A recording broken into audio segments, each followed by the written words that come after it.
Hello, and welcome to today's webinar, The Winning Edge for Long-Term Capital Strategy. My name is Marie DeFreitas, and I'm the Senior Finance Editor for HealthLeaders, and I'll be your moderator for today's session. So before we begin, I just want to share a few housekeeping details to help you get the most out of the experience. First, to ensure that everyone in the audience can see the content for the event, please maximize your event screen window and just adjust your computer volume settings or PC speakers for the optimal sound quality. Next, at the main menu, you'll find at the top of your screen, it will contain all of your attendee tools. All the tools are resizable and movable, and you can personalize your webinar experience. We welcome any questions and your participation today, so please use the little Ask a Question tool on your menu to submit any questions you have during the webinar or as you watch the on-demand recording. We'll do our best to address any of the questions at the Q&A portion of the session at the end or via email at a later time. And all questions will also remain anonymous. And finally, if you experience any technical difficulties today during the webinar, please just close out any other open browsers or applications and refresh your browser. You can also click Help at the top menu for more troubleshooting steps or reach out to us through the Ask a Question tool. Also, before we get started, I just want to mention I will be at our upcoming CEO-CFO Exchange on September 30th to October 2nd in West Palm Beach, Florida, where senior health system leaders will gather together to discuss the financial and strategic decisions shaping the year ahead. So reach out to us directly if you are interested in joining us for that. And to request an invitation, you can reach out to Madeline at mkinney@aerofly.com. So without further ado, let's begin. First, I will introduce our panelists for today. It's my pleasure to have Allison Viramontes, the Vice President and Chief Financial Officer at Jupiter Medical Center, and Glenn Williams, Chief Financial Officer at Community Hospital. Thank you both for speaking with us today. And before we get into our questions, could you each just give us a little bit of background on yourselves and your organization? Allison, would you like to go first? Sure. Thank you, Marie. So my name is Allison Viramontes. I'm the CFO here at Jupiter Medical Center. I actually joined Jupiter last year in June, so I just rounded out my first year. It's been a wonderful first year here in Florida. We're based in Jupiter, Florida. Jupiter Medical Center is a 340-bed campus, primary campus here based in Jupiter. We have about $600 million in annual net patient revenue. And we are expanding our neighborhood hospital campus out in another local community called Avenir. So we'll have that up and running in 2028, and that will be about a 29-bed hospital. So we're looking forward to that. And we're growing our physician group pretty rapidly. We're at almost 100 physicians that are employed now. And we just started that physician group a few years ago. So we've had some rapid growth in that space. And then just on myself personally, before coming to Jupiter Medical Center, I served as the CFO for Mayo Clinic in Arizona for the past 5.5 years or so in the Scottsdale, Phoenix market, and then have spent a bit of time throughout my healthcare career in other states like California and Colorado. But very excited to be here today, and thank you for having me. Awesome. Thanks, Allison. Glenn? All right. Glenn Williams, I'm the CFO of Community Hospital in Grand Junction, Colorado. Prior to that, I did some time in consulting and previous CFO roles at Blanchard Army Community Hospital. I'm a 21-year Army retiree with over 18 years in healthcare finance, operations and strategy. But a little bit more about our hospital. We are a 60-bed level 3 trauma center with about $1.1 billion in gross patient revenue annually. We have a cancer center, 7 ORs.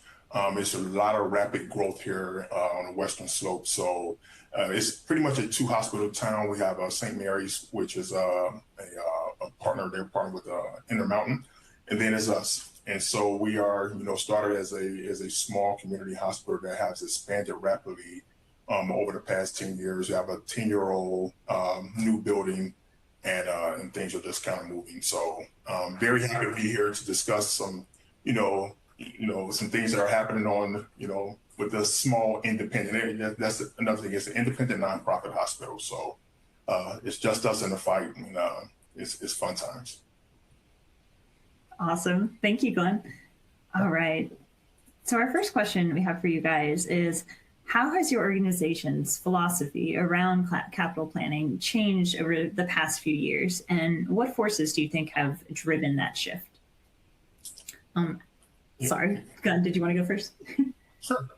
So we actually moved away from the wish list exercise, where everybody throws in what they want and then try to make a case, how it's going to improve efficiency or say it's the new standard of care without the data to back it up. We shifted that philosophy so that all capital investments need to be underwritten with the same scrutiny a bank or investor will have, if you're applying for a loan. So we require pro formas for all capital investments, and that includes the historical volumes, the demand, and even more important, the payer assumptions, because in this day and age, the throughput doesn't matter if the payer's not going to pay it. So I want to know, as a CFO, what is the ROI and how long is it going to take for this project to fund its own debt? So that's what we kind of shifted to. This is something that I implemented since I've been here, and I've been here a little over 8 months now.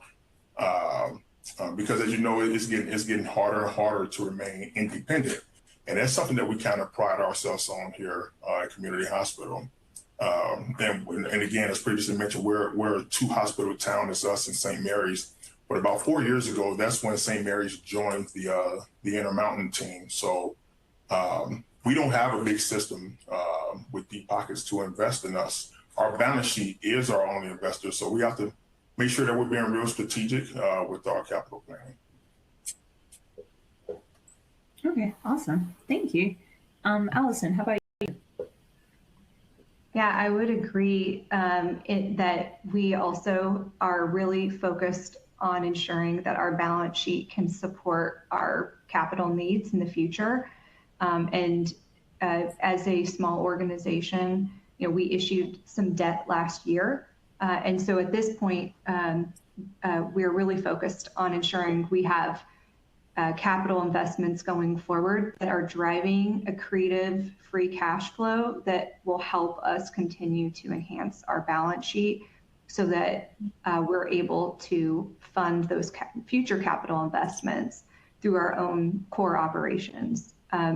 The other, I'd say 2 other things that have really impacted our strategy around how we think about capital planning. One is just a function of policy, and that is related to the certificate of need that went away in the state of Florida a few years ago. So by eliminating the CON, we now have to be prepared at any moment for another healthcare organization to come in, perhaps even if there isn't a need or the demand to support it. And so we have to continue to focus on ways that we are truly differentiating the care that we're offering. There's a variety of ways we do that, but rather than simply saying, we think patients should want to come to our facility and choose us over others, and we have heavy competition here. We really have to think very thoughtfully about everything we're investing in and validating that what we're investing in is going to make sense, even if a competitor was to come in and also offer similar services. And then I'd say the other thing that we've really been focused on is how we can continue building out our foundation team and the team that supports our philanthropic arm of the organization to continue enhancing the relationship that we have in the community with grateful patients and individuals who are interested in contributing towards our mission. And that's also been a great aspect of our funding mechanism for future years that we'll be able to leverage as we think about capital planning. Maybe just the last thing I would share is that, we've always been, I would say we've always been strategic in how we think about capital, but I think never more so than now.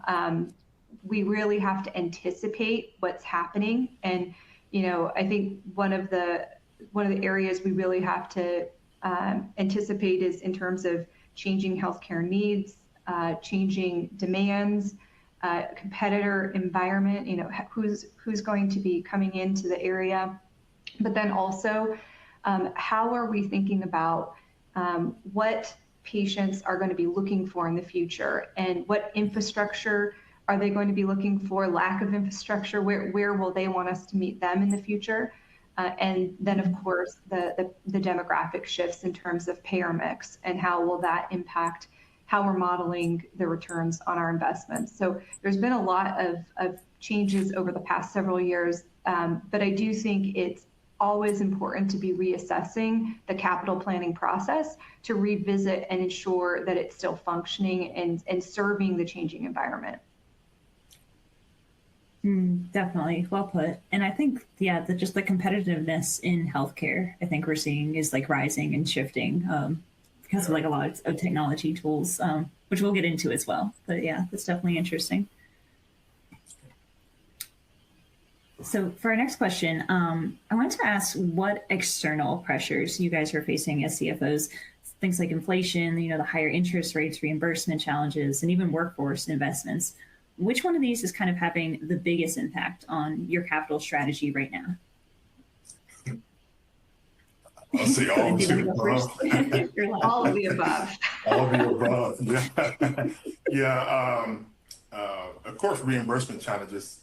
They continue to affect my cash flow, and that is standard across the board these days. So of course it limits our liquidity. And then when you layer on, these federal Medicaid cuts and changes that, are definitely going to hit Colorado, because it seems like everything comes through here. We have to plan for that, that coverage erosion that's going to also affect us. So we're essentially planning capital against a pyramid that's moving underneath us.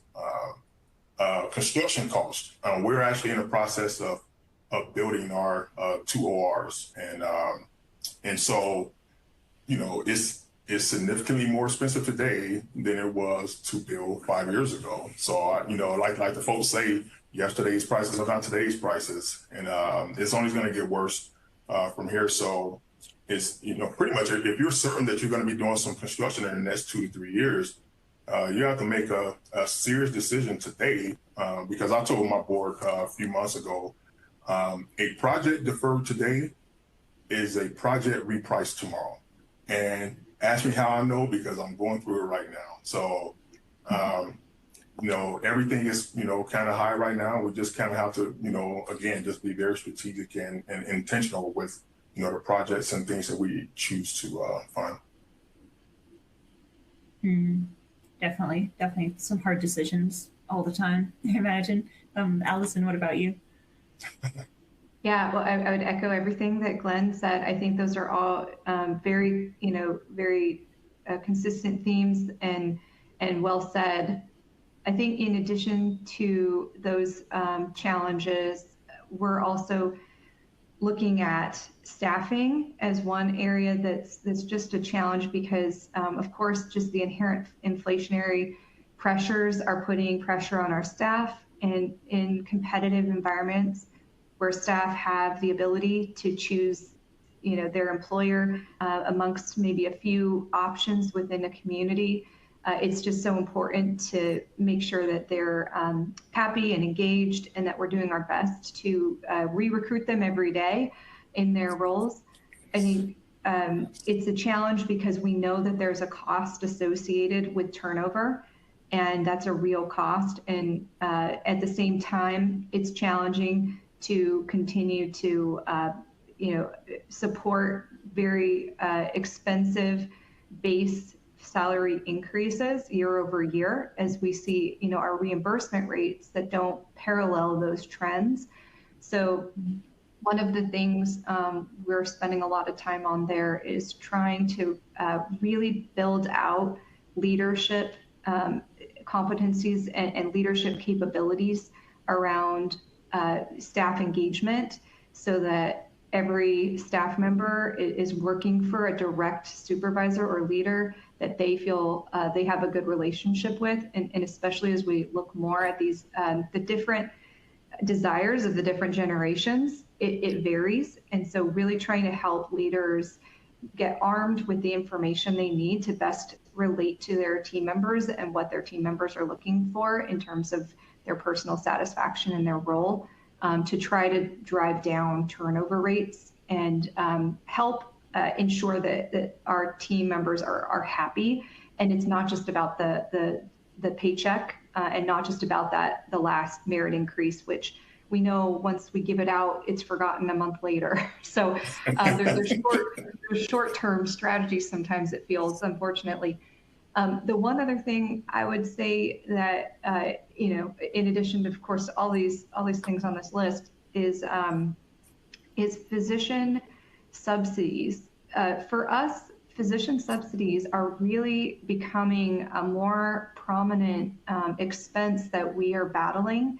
And I don't know how persistent that is across the country, but we are absolutely seeing physician groups that we partner with that historically have been able to make ends meet with their independent professional billing are now coming to us and telling us that we need to subsidize, their losses because the physician salaries are growing at a pace that in order to recruit, they aren't able to keep up with their reimbursement either. And so we're finding more and more physician subsidies that are becoming more and more material year over year.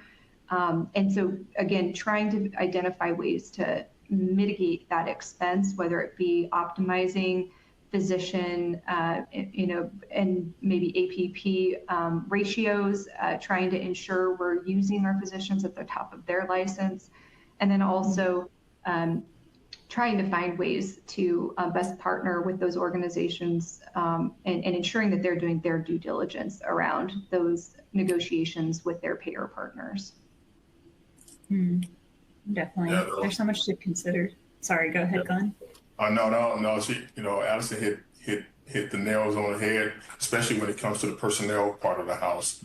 I can argue right now that a prior authorization specialist and a biller are, when you're looking at it on a scale, their importance to the organization is the same that of a provider, because you can provide the best care in the world, but if you can't get it paid for, at some point doors are going to close. And so we've done a huge market analysis here, and everyone wants more money.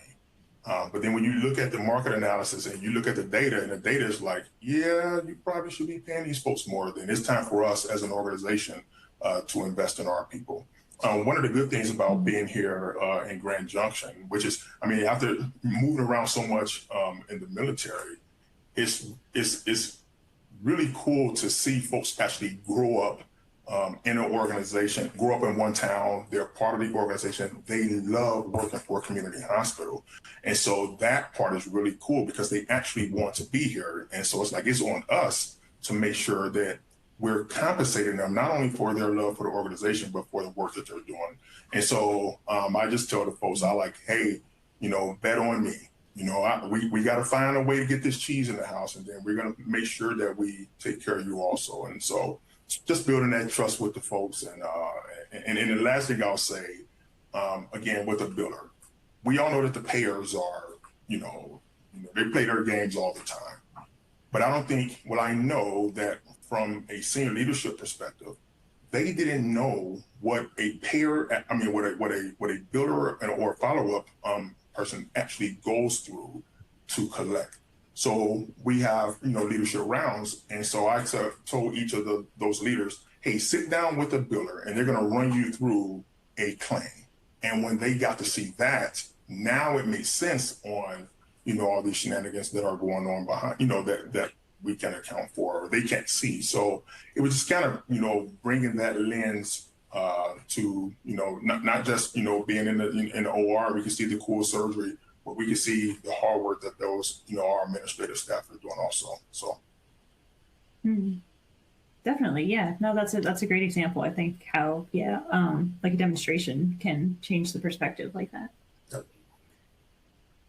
So both of you in the CFO role, there's definitely a lot of balance. So I want to ask, how are you both balancing the need for that long-term growth while still preserving the liquidity and maintaining a strong balance sheet for today? Allison, do you want to start us on this one?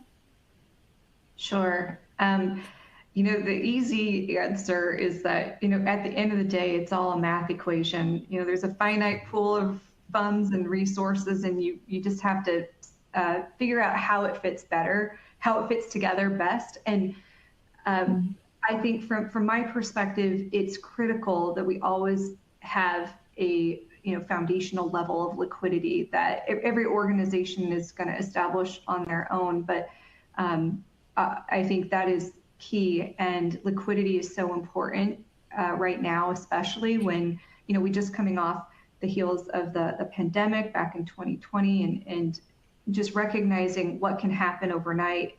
Liquidity is really a must. At the same time, investing in future growth and ensuring we are doing what we need to do to support our communities is also critical. So how I look at it is I'm typically evaluating, long-term planning horizon, where I am anticipating what our overall margin will be each year for the next 5, sometimes 10 years, although the farther out you go, the harder assumptions are to land on. But definitely evaluating what we think our operating margin will be and what that means in terms of what liquidity will be building over that time frame. And that's really, I think, the core of the planning exercises, to be able to say, with the liquidity we're going to have, and establishing what that core, for example, days cash on hand metric needs to be, what is then remaining, and then evaluating the strategic growth trajectory and the projects on the horizon to ensure that the margin's going to be able to support those items. And if not, that's where I think some of the other strategies come into play, such as philanthropy, debt if there's debt capacity. But ultimately, I think for me, it tends to start with ensuring we have sufficient liquidity before making those other investments or commitments to capital investments. Yeah, spot on to some of the words out of my mouth. We've never really had, and I'm not gonna throw all our business out there in the street, but we never really had a really comfortable days cash on hand. And I think, over the years, the organization kind of got used to, living on the edge. And I said, well, that doesn't work for me. I don't really care for living on the edge. And so it's more of the putting that message out. When I broke down, I said, hey guys, like, this is our days cash. We have to get to this point, and that's our governor. So it's not, just set a target. It's like, we're going to get to this, and then that's our baseline. And so when it comes to investing and, future projects and capital, it's everything that's above that governor, that baseline, that floor. That's the cash that we're actually using for those projects. And that's why right now we're actually cash flowing our ORs, our 2 ORs.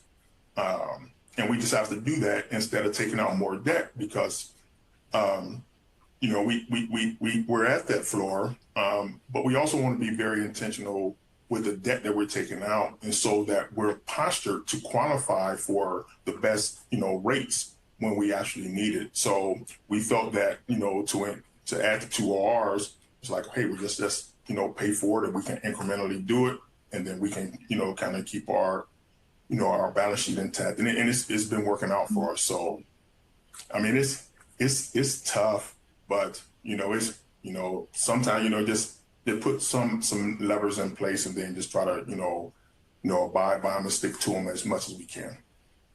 Yeah, definitely, one step at a time. So going kind of, I guess, a step further into the planning process, I wanted to ask, what role does scenario planning play in your guys' capital allocation process? And how often are you revisiting those long-term assumptions? I guess Sorry, Glenn, do you want to go first? I'm trying to alternate, give you both the chance to answer.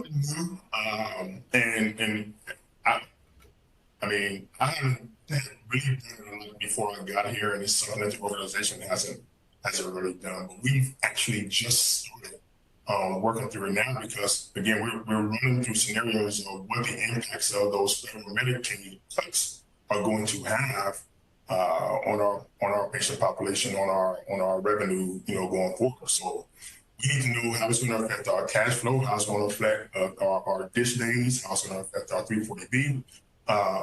So we need to know what service lines are going to be impacted, what that means for our ER capacity, and then of course, how our self-pay AR is going to spike, because we know that that's the other point. So in these instances, it's just important that we don't plan, to a specific forecasted target during these scenarios. We have a plan to arrange, so we, maintain that flexibility to decide if we should stop something before we actually have to stop it. So that's what we're doing now. It's new to the organization, and again, the Medicaid cuts is, the first thing that we're kind of working on. So, Definitely. Allison, how about you?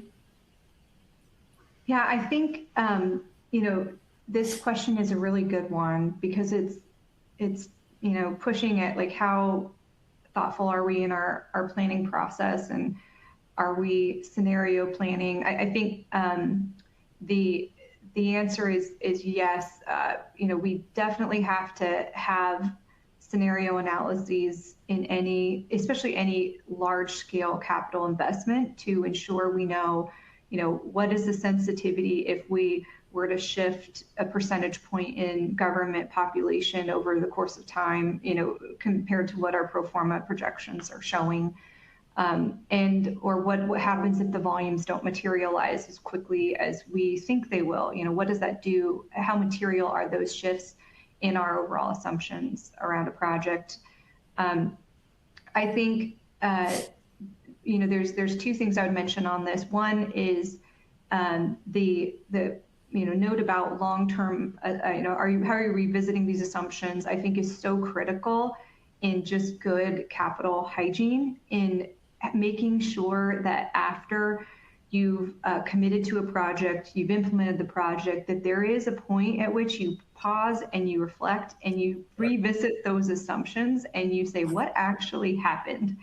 And I think the organizations with that discipline to do that are going to have the best outcomes, because one, they're resetting the assumptions and revisiting them to say, did this materialize as planned? If not, why not? And then you have the ability to course correct to some extent, or help inform you for future projects. That what changed, and might this happen again, and how do we think differently about the next project, and learning from that. The other thing that I would say is that just taking this even kind of a different angle. One thing that I also think is just so important when it's an option is to, I'll call it scenario planning against multiple alternative projects. And this is where, you get a little bit to the concept of like opportunity cost. Like, if we're going to do this, what are we saying no to by virtue of us saying yes to this? That's sometimes harder to do, because you don't always have the perfect situation where about 4 really great projects all at the same time. It sometimes turns out where you have one project in front of you and it can look like it's a great project, and then maybe a year later a different one comes up, and at that point you've already committed to your plan. So I think what we are trying to do is spend more time strategically planning once every few years, to look at the longer term horizon in terms of big scale investments and say, what do we think is the best strategy for our organization at this point in time? Where do we want to be in 5 years? And what does that mean today that we need to do today? And here's option A, this is what we could do, or B, C, and D, and really explore multiple different paths at the same time, where we can then, as a leadership team, as a board, make a more holistic commitment to, this is the strategy we chose and this is why we didn't choose the others, and feel really good about where we're headed for the next several years, because we've done the due diligence to really explore multiple alternatives. And while everyone would love to invest in them all, we obviously have a finite resources to work with, and we need to make sure we're making decisions that are going to best impact the community, best align with our mission as a nonprofit healthcare organization, and ensure we're just enhancing the overall care of the community. Definitely. No, I like what you said. And I think that's something that's kind of underrated in healthcare, that ability to pause and reflect and then pivot and like kind of go back on like things you've already planned. I know that's probably really difficult, but definitely good to keep in mind. I've yet to see a pro forma where all the assumptions worked out exactly as we planned. That is so funny, because my guidance with the pro formas is I first get in here and I'm looking at these pro formas, and to their the good thing is the pro formas are done by my staff, and so they know what my vision is, and so it's like, okay, we're not going to get paid, we're not going to see profit for this in 5 years. Well, then the interesting part is you get the pro forma back, and then like 2 days later they say, okay, well, we can do this, then we can do this, and I'm like, wait a minute, if y'all didn't think of that at the beginning, we're not going to just throw everything in until you get what you want. And so, the guidance has been, do not bring incomplete pro formas, because I'm just going to look at you and it's going to mess up your credibility that you're just trying to push something through. And then on the flip side of that, just what you said, Allison, now, every new project, every 6 months, we're going back and looking at those pro formas just to see, did this demand stay the same? Are we doing these, these procedures, the number that the physicians who gave their buy-in is why we needed this piece of equipment, are we actually meeting those targets? And if not, why? So that is definitely something that we started here. No, definitely. Well said. Shifting to the topic of technology for a second, how are you both evaluating investments in digital transformation and AI compared to the more traditional, infrastructure and facility projects and investments there? Wow, AI is the topic of the day, that's for sure. How I would answer this is AI is very fluid, and I think about cybersecurity and how AI is enhancing our ability to perform, but at the same time introducing new risks. I think we're going to look back in a few years and be amazed at how AI has transformed certain areas of our industry, and maybe along a slightly longer timeline, we'll look back and it will really have transformed a broader portion of healthcare. But for today, I think we're still a bit at infancy, and it's still very fragmented. There are so many vendors offering so many different tools and capabilities that, I think we have a risk of introducing, a lot of new vendors into our environment that, we're trying to optimize and find single vendors who offer a more wide variety of AI approaches. I think with all that being said, I was in London last year, or actually earlier this year, for our annual medical malpractice insurance meetings. And one of the questions almost every group asked me was about what we were doing with AI. And it was fascinating how interested they were in all of the due diligence we were doing around any AI decisions because of the risk it introduces. And so there are, I would say consequences or dependencies on some of these decisions that are important for us to also consider in terms of insurance coverage and risk to the organization. And so we have been taking the perspective that we do not need to be at the bleeding edge of AI. There are others in the industry who probably have better capabilities of doing that, maybe at a broader scale, and maybe have stronger balance sheets to play a little bit with AI, and then to wait for some of those price points to come down. I think thinking about I'm trying to. Bridge is the name. Bridge is the vendor that we're talking about right now, implementing, and I think considering where their price point was several years ago compared to today, it absolutely was the right decision to hold on partnering, just because those prices have changed so much and they'll continue to change. And maybe the last thing that I'll say is we're really focused on very short-term agreements, the shortest possible, because it's changing so fast. We don't want to get locked in with a vendor and find out there's another technology that came on its heels and is now the premier vendor, and we can't transition, or the capabilities don't meet our needs like we thought they were. So those are maybe some of my quick thoughts on AI. Wow. Yeah, if I just quickly add to that, and we're actually working with Bridge too also. So, but same here, we just haven't done a whole lot of investing in AR to this point, because I mean, again, it's so much out there, it's rapidly changing. But we had one of our initial strategic planning sessions last week, and AI was a big topic, because at the end of the day, you have to jump in, because the things are moving so fast. The payers are using it, so we have to be able to keep up. But also we as I'm evaluating AI, the payback time, that ROI, is significantly shorter. Like if I'm investing in an AI tool, my expectation is I'm going to start seeing the return on investment almost immediately. How many nursing days, is a nurse getting back? How many, days off my AR am I saving? How many denials have been avoided? And I think a lot of times, the buzzword that was always, kind of used to justify using AI was like quantifying efficiency.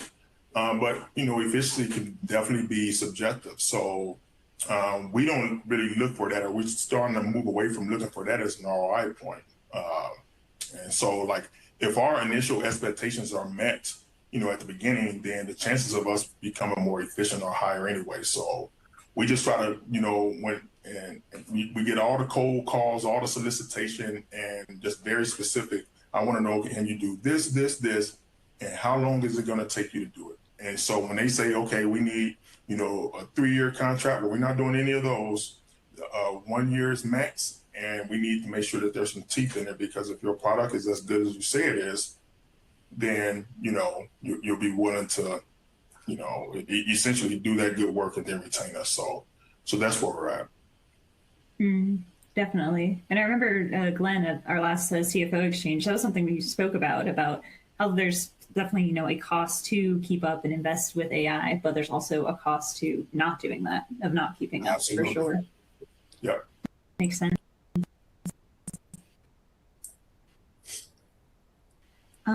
So we can get to our audience questions, because we have quite a few. Nice.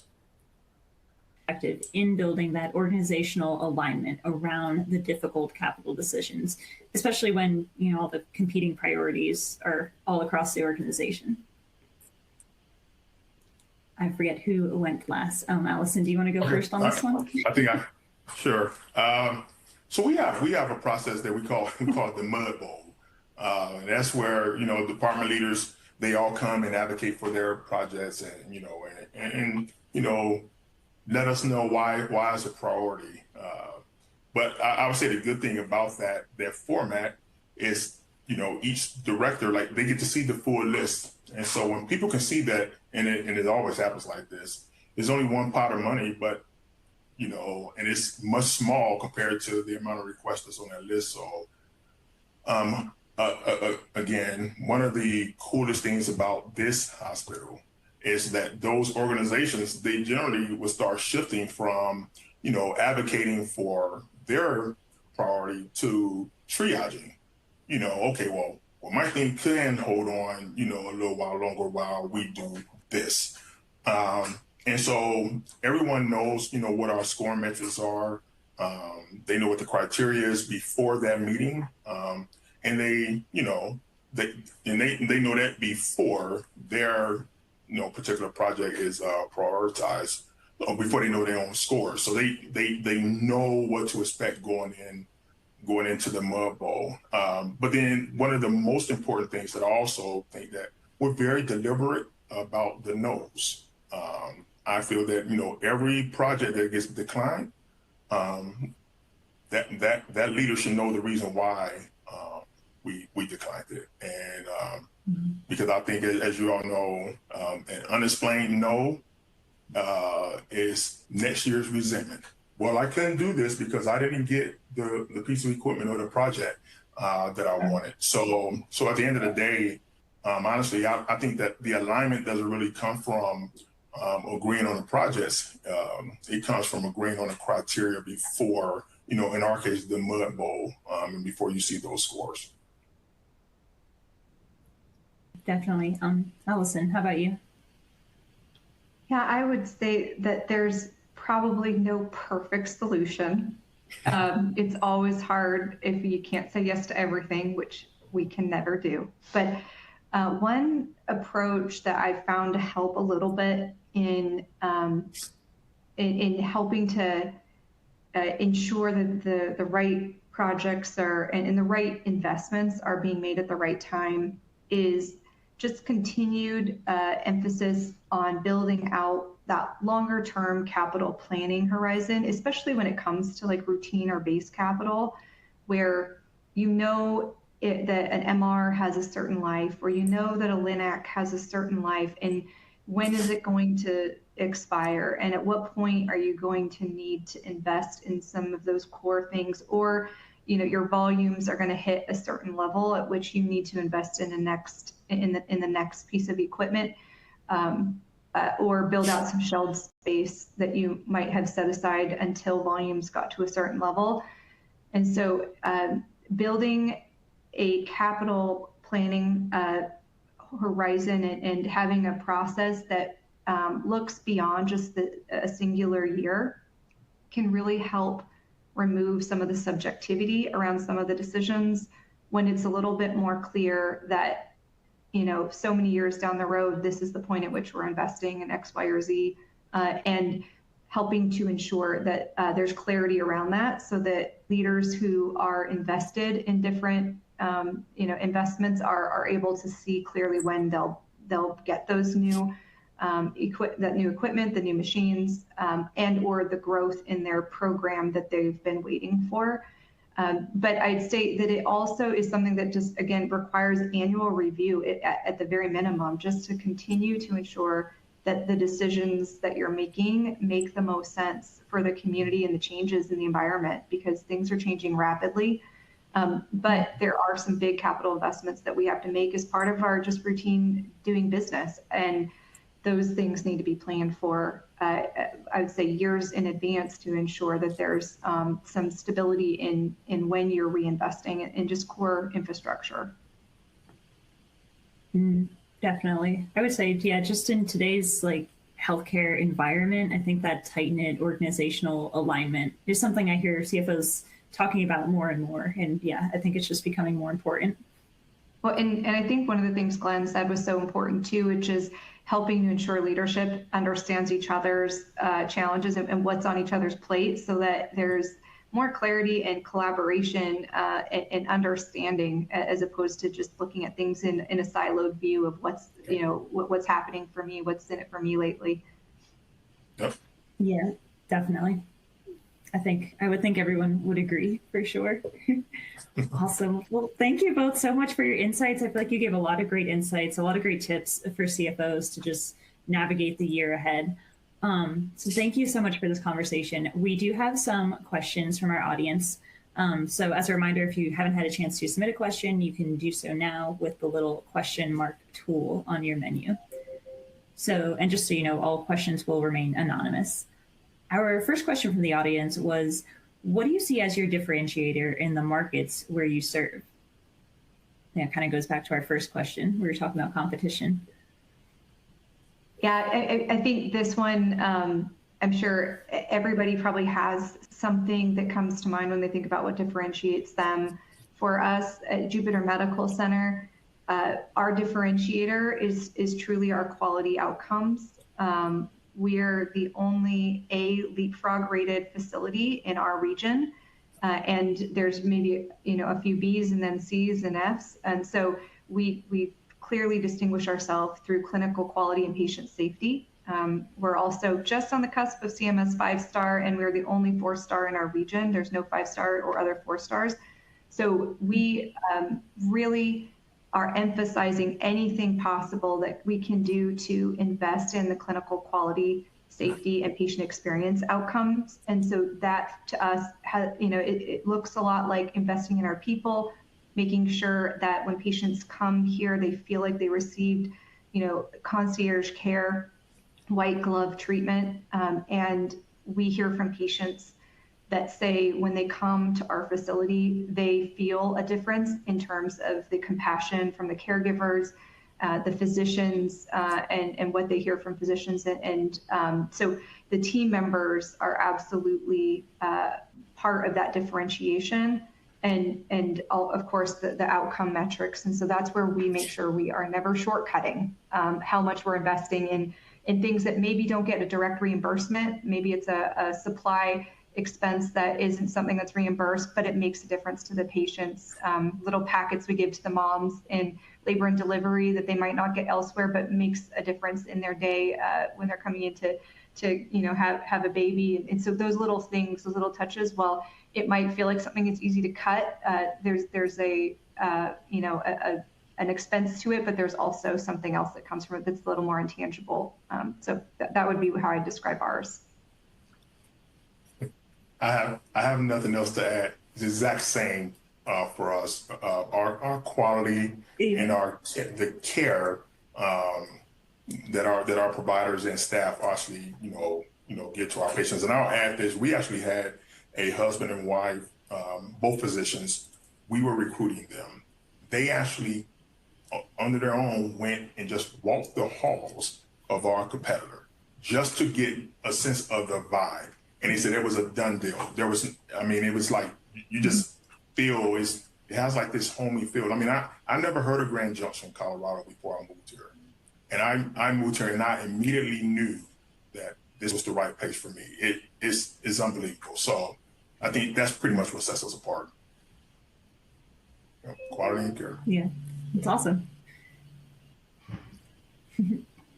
Our next question was, what cost are you most concerned about as a CFO? Is employee stability a challenge? Well, people costs is always our most expensive cost. So I hate to look at it as a concern because we need quality people. And I think, the way to make, at least from my perspective, the way to make sure that it's not a concern is us investing in our people and making sure that they're working at the top of their skill sets. That's pretty much the only thing that we can do. People and making sure that we're keeping up with the rapid, pace of inflation. If I'm not mistaken, I think in the state of Colorado, you have to be making at least, I think it's either 25 or 26 bucks an hour.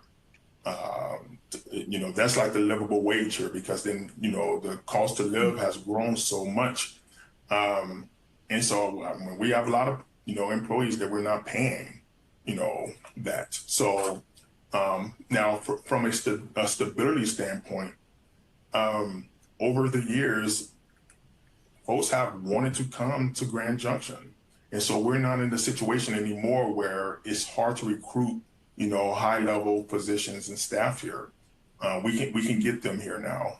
The thing is about keeping them, retaining them, and making sure that they're, that they're getting to do the provide the care that they, that they came here to do. So no real issues with stability here. It's just, trying to do our best to have some type of career path for our, our administrative staff employees, whether that's within the organization or outside. And maybe I would just add one that isn't plaguing us every day, but one that is on my mind just because we're seeing a very litigious environment is in the state of Florida, the statutory cap on non-economic damages for verdicts and medical malpractice claims went away. And so it just creates a whole new level of risk and exposure for cases, claiming medical malpractice. And what happens as a result of that is that you see a lot of law firms really hunting for patients or looking for patients who are interested in filing a suit.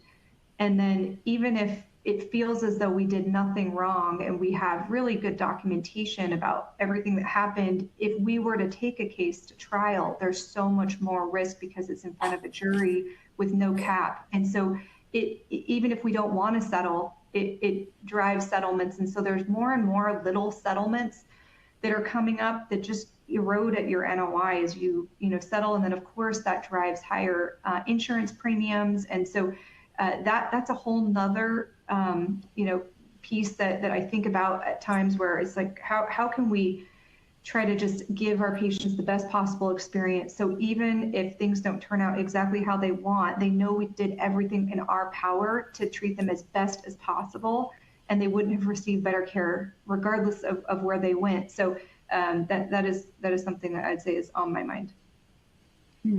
Definitely. Our next question was, how many years ahead do you attempt to strategically plan for capital investments? 3 years, 5 years, 7 years? It's 3 for me. Yeah, I'd say we're looking at probably all of those different time horizons based upon the type of capital equipment.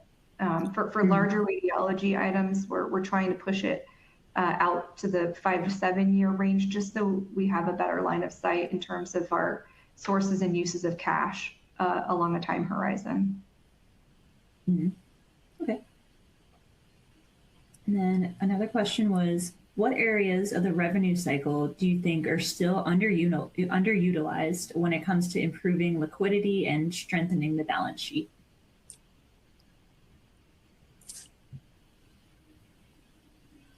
Underutilized. Yeah, I know that's a big question. I feel like there's there could be a lot that could go into that. I don't know if anything is underutilized right now. At least go ahead, Allison.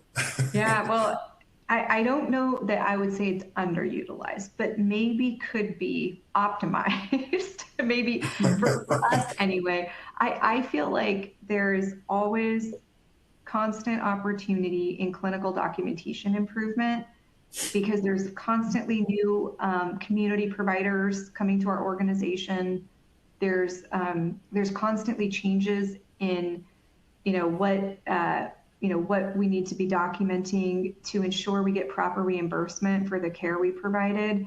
And so I feel like that one is one that is just, even if I feel like we've gotten there and like we're doing really well, it just takes, a few new providers joining the organization. If we don't get, in front of them right away and ensure that they understand the importance of accurate documentation, it can erode so quickly, and there's constantly changes. And this is the last thing physicians want to be thinking about. So finding ways to partner with them is, I think, always, we're always working on that. So that would be one I would highlight. Yeah, no, that's a good point. I think that's something I've heard other CFOs talk about as well. So that makes sense. One last question. Given the unknown cost of tokenomics, how do you budget for those costs, especially with regard to the EHR and other systems, since staff touch so many data points. You said tokenomics? Yes, which I'm not sure what that is. Yeah, you got me on this one because I. Is it, That's like okay. crypto? Yeah, that's okay. You I got don't me. know. That's okay. We can always come back to that, and we can always reach out via email to answer your questions as well. But Okay. aside of that, yeah, those are all the questions we have from the audience. Well, thank you guys. You guys gave a lot of great answers for those. Oh, sorry, they're clarifying now. Usage. Token usage for AI. Honestly, we haven't gotten there yet. We are not deploying an AI solution that we pay for internally for our employees. So yeah, I don't think this one impacts us yet. Okay. Fair. Alrighty. Like a ChatGPT is what I'm envisioning, but. Not bad. Awesome. Okay, no problem. All right. Well, thank you both. I just want to remind our audience one more time. Also, we would love to hear your feedback on today's webinar. So if you want to take a moment, just complete that little survey at the bottom of your screen. We really appreciate it. So thank you guys so much for the conversation today. Before we conclude, I just want to remind you guys about the survey, as well as to submit any more questions via email if you would like to. This webinar recording will be emailed to you once it becomes available.